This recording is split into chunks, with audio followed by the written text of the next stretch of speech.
Hello fellow tacticians and welcome to another video. And today we're going to be talking about Sarquael. Sarquael? Sarquael. I imagine Sarquael.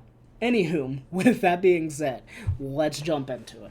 So, I'm sorry for being late on this video. I talked about it in my last video for the giveaway announcement. My things have been a little bit slow. Hopefully I'll be able to stockpile a little bit of content and release it to you as we go this week. So, yeah, let's take a look. So we finally got him unlocked, I think yesterday morning. And definitely, got a good chunk of the way through the quest, which helps a lot to do that. But, I've been seeing a lot of questions. I've got some come in Discord, some come in just through the Alliance chat. Is this character worth unlocking? And my answer is, if you like PvP and you also have no better snipers, absolutely. So I know in my last video, I just talked about your kind of range tier list and what you'd want to bring. Unfortunately, I can't take a look at the damage profiles right now at what this character would look at, Diamond 1. But one of the reasons that I say he's going to be, an option to bring as a sniper if you have no better options is because immediately he's going to be better than Certus, and he's going to be better than Calandus. Let me show you why. For anybody that does not know, Pierce is a very important stat in this game, and that was the wrong account, my apologies. It's the reason that you go through and you kill things like the armor prime for NIDS, is because armor is important and Pierce gets rid of armor. So that's something to keep in mind, but let's take a look at kind of all these characters on roughly the same plateau. If I'm not mistaken, yep, he's Iron 1. But let's look at Certus, right? So already Iron 1, he does have a little bit more damage, which makes sense. He's a little bit stronger right now. But, they both have a one hit, which is fine, right? Their passives both kind of suck for PvE, but not necessarily as bad as, say, this one, which he takes reduced damage, or same with Calandus takes reduced damage, so... let's pull up Certus, right? It has Bolter, which is 20% Pierce ratio. So if I have 100 armor, I'm only ignoring 20% of that armor, which is 20 armor. Whereas if you look at Sarquael, 65% Pierce ratio. I don't give a shit about 65% of your armor. That's going to be outstanding, right? So, 117 minus the opponent's armor, but always at least the Pierce ratio of the damage, which is outstanding, right? That's awesome. And same coming in for Calandus right here, 30% Pierce ratio. Not that great. So, for PvE right now, if you have no better option, and he's super easy to get, right? You just come in, do the bare minimum, and I think all three of my accounts should get this character, at least at uncommon, right? Going further past that, maybe not.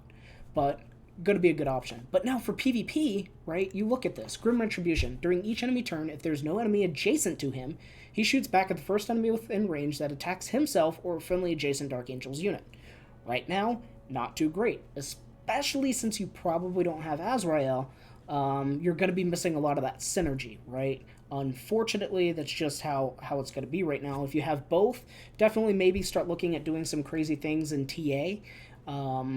But still, it's going to be really dependent on getting more of your Dark Angels in. And then you also have his ability, Supercharge.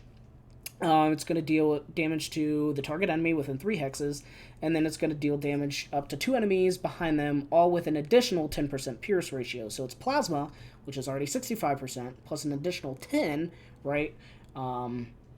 And then further on, you're also going to be able to hit them with the additional Pierce ratio. So you're still going to want to use this ability on a boss, right? If you are bringing Sarquael on bosses. And honestly, just with the state of my clean account, if I unlock this character, then yeah, I'm probably going to be wanting to bring him for a while.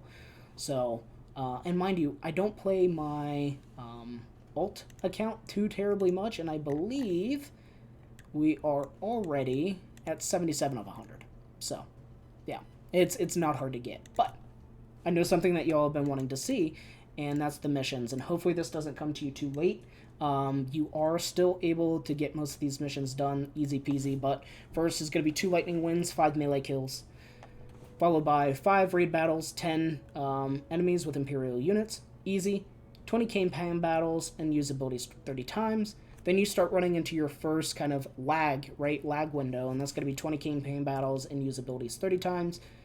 20 arena battles and defeat 50 range units, so you can only have a max of 15, so it's going to at least take you your refresh window for that. And then, heal repair, 2,500 health. So for that one, if you're not familiar with how to do that in an easy way, literally just set your Necrons up in an Indomitus Mirror campaign and just let them take damage and then heal it all back up. Let Aleph heal and just the passive Living Metal. Super easy way to heal 2,500 damage.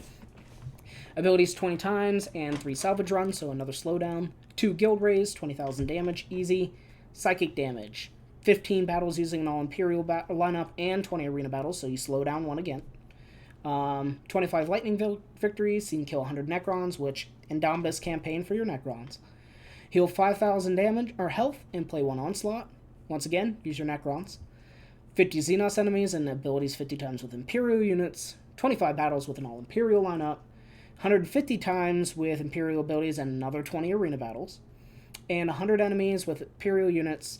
10 times with Space Wolf characters. I actually didn't know that was going to be a stipulation, so that actually might be a hard stop for some of you if you don't have a Space Wolf right now. I know it is going to be for my clean account. Does not have any Space Wolves at the moment, so. But, I mean, look, 16 right there, right? That's going to be 1,600 points that you're going to get towards this thing. And if I'm looking...